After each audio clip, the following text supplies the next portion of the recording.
मतलब मैं ये नहीं जानता वर्ल्ड वॉर 3 किन हथियारों से लड़ा जाएगा, बट मैं ये ज़रूर जानता हूँ कि अगर वर्ल्ड वॉर 4 होता है तो वो स्टिक्स एंड स्टोन से लड़ा जाएगा।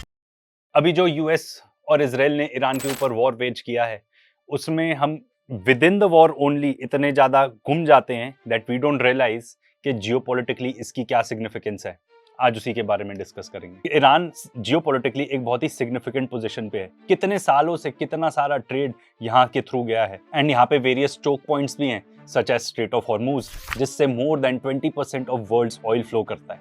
अब अगर इसराइल को डोमिनेंट होना है रीजन में तो उसको ईरान को खत्म करना पड़ेगा, बिकॉज एक ही देश ऐसा है sort of mid level power वाला जिससे इसराइल को खतरा हो सकता है। क्योंकि देखो बाकी जितने भी हैं वहां पर कंट्रीज ज्यादातर तो कॉलोनाइज्ड हैं, जैसे कि आप यूएई की बात कर लो, कतर की बात कर लो, सऊदी अरेबिया, बहरीन, यहाँ पे यूएस बेसेस हैं, इसलिए मैं इनको कॉलोनाइज्ड कह रहा हूँ। अब इसके अलावा जो बच गए देश वो एक्सेस ऑफ रेजिस्टेंस कहते हैं हम उसे। जैसे पैलेस्टीन में आर्म्ड ग्रुप कौन है? हमास है। सीरिया लेबनान में हिजबुल्लाह है। यमन में हूथीज हैं। और ईरान अपने सारे प्रॉक्सीज को सपोर्ट करता है, इसलिए इजराइल की हालत उससे बहुत खराब होती है। ठीक है, उसको लगता है कि भाई ये क्यों सपोर्ट कर रहे हैं, क्योंकि बाकी सब तो इतने ज्यादा डिग्रेडेड है कि अगर ईरान नहीं सपोर्ट करे तो वो जाके उनको इन्वेड ही कर ले। एंड एक एक करके इजराइल ने इन सबको निपटाया है। सबसे पहले तो बात करते हैं जब अक्टूबर 7 हुआ, उसके बाद हमास को अटैक किया गया। मीनवाइल सीरिया की बात करें तो इतने सालों से वहां पे वॉर चल रहा था, इतने सालों से यूनाइटेड स्टेट्स ने सैंक्शन कर रखा था सीरिया को कि जो असाद की गवर्नमेंट थी या आप रिजीम कह लो, जैसे कहना चाहो, वो गिर गई। सीरिया गिर गया, वहां पे इन्होंने अपना टेररिस्ट अल जुलानी बैठा दिया जो कि फॉर्मर अलकायदा था, अल नुसरा था, फॉर्मर आइसिस था। ये सब अगर आप बिलीव करते हो कि नहीं, हमने तो इस टॉपिक पर पूरा वीडियो बनाया, उसको चेकआउट कर लेना। These people are financed by Israel, by United States of America.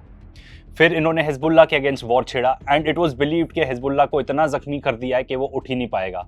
But अब इट टर्न्स आउट कि Hezbollah was just lying low, waiting for the right moment, and वो मोमेंट तब आया जब ईरान के ऊपर जानलेवा हमला हो चुका था। फिर बात करते हैं हूथीज की, जो कि यमन में है।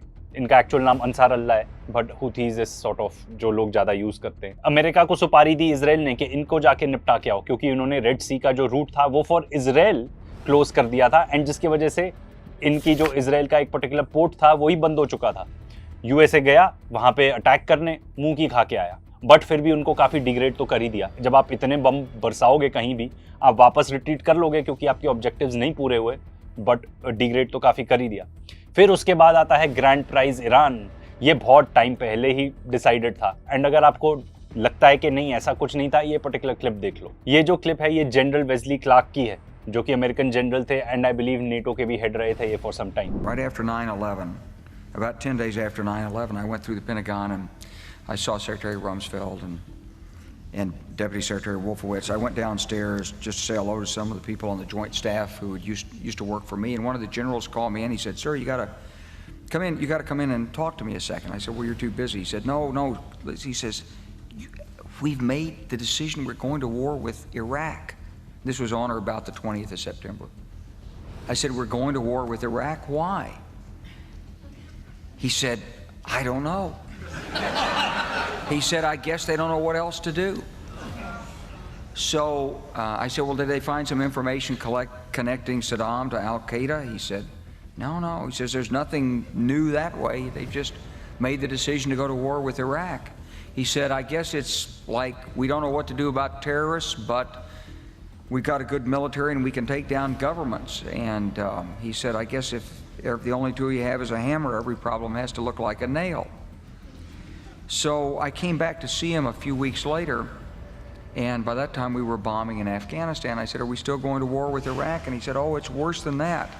He said, he reached over on his desk, he picked up a piece of paper, and he said, "I just got this down from upstairs," meaning the Secretary of Defense's office today, and he said, "This is a memo that describes how we're going to take out 7 countries in 5 years, starting with Iraq and then Syria, Lebanon, Libya, Somalia, Sudan, and finishing off Iran." तो अब आपने सुन लिया कि plan तो बहुत पहले से ही decided था, एंड उसके बाद अनफॉर्चुनेटली 9/11 भी हो जाता है। तो भाई हियर वी आर कि अगर ईरान गिरता है तो फिर क्या होगा? इजराइल बन जाएगा रीजनल हेजेमोन, रीजनल पावर बन जाएगा सबसे बड़ा इजराइल। एंड ईरान का ऑयल जो है, जो कि 1953 के बाद बेसिकली अमेरिका ने और यूनाइटेड किंगडम ने यहाँ पे कू कराया था, तो मोजादे थे at that time the democratically elected president, उनको हटा के शाह को इंस्टॉल कर दिया एंड इनका तेल लूटते रहे। उसी के बाद हुआ इस्लामिक रेवोल्यूशन ईरान के अंदर। ईरान इसलिए भी की है क्योंकि वो चाइना का one of the biggest suppliers है फॉर ऑयल, एंड ईरान बेचता है चाइना को ऑयल कौन सी करेंसी में? डॉलर में तो बेच नहीं सकता, चाइनीज युआन में बेचता है। ये one of the big reasons था कि वेनेजुएला के प्रेसिडेंट मादुरो को इन्होंने उठा लिया, क्योंकि वो वेस्ट के साथ अलाइन नहीं करता था, अपना ऑयल चाइना को बेचता था।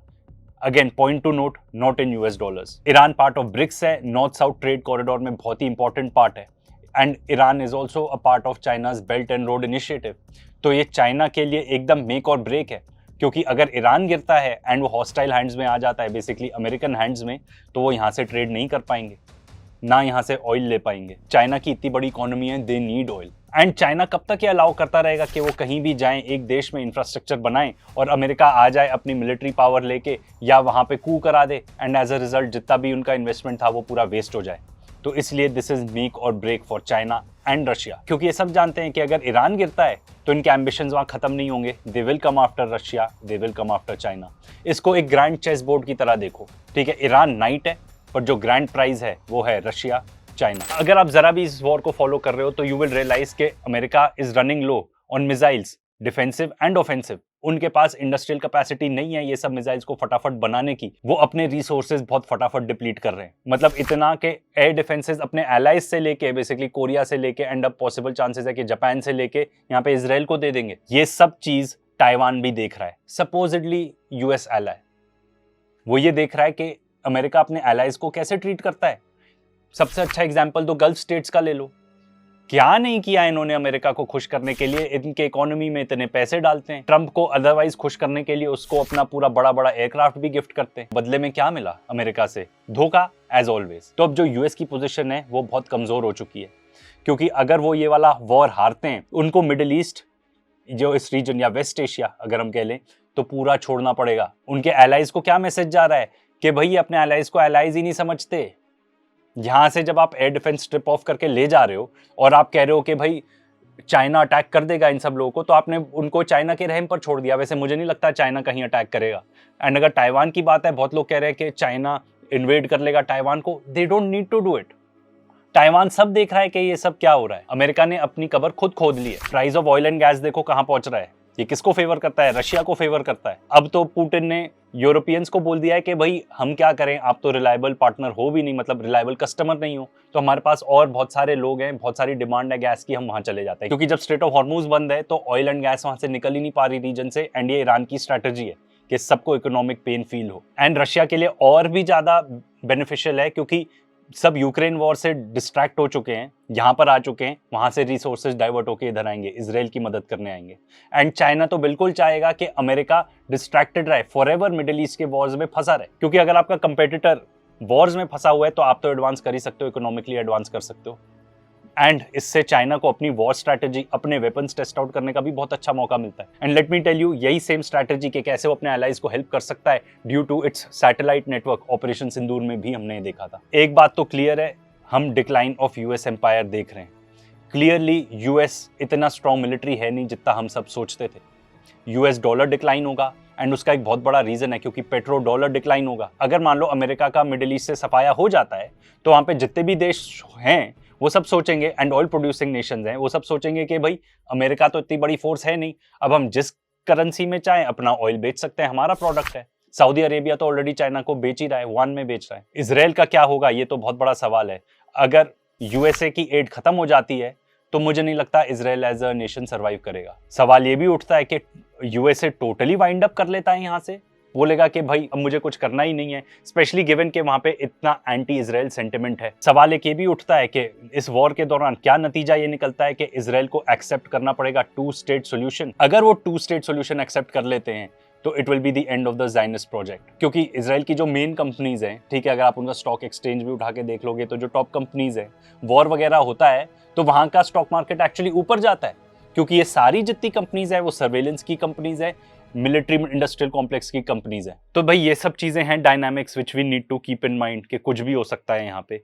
बट आई थिंक इससे भी बड़ा एक कॉन्सिक्वेंस है, जितने क्विकली एस्केलेट हुए हैं मैटर्स, एक दूसरे की ऑयल फैसिलिटीज को टारगेट कर रहे हैं। At the date of this recording Tehran की ऑयल फैसिलिटी जो है ब्लो अप कर चुके हैं। ईरान अटैक कर रहा है इसराइल की ऑयल फैसिलिटीज को, डिसैलिनेशन प्लांट्स तक को अटैक कर रहे हैं, डिस्ट्रॉय कर रहे हैं।